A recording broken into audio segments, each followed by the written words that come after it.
Hello and welcome to my channel. I wanted to show you a stitch. This stitch tutorial is on my other YouTube channel, Crochet Mood. I will put the link for this tutorial and you can click on the link. The link will be in the comment section below this video.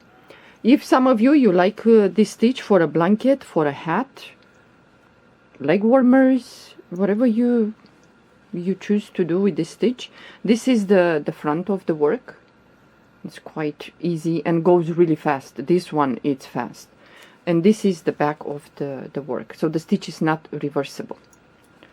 You can work this stitch with variegated yarn. I think is the best, or changing colors, but if you are to change colors, then you will have to hide the tails, which is not a fun job to do, but some of you might enjoy this, to hide the tails.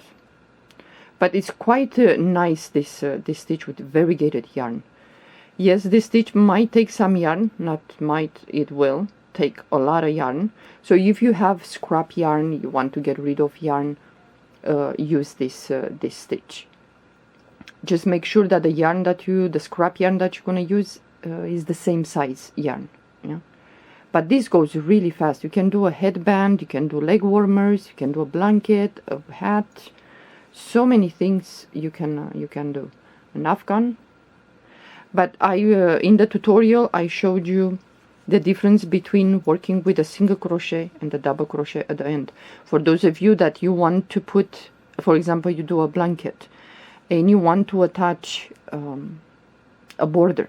Yeah, let's say you do the granny, 3 or 4 double crochets, then use the double crochet.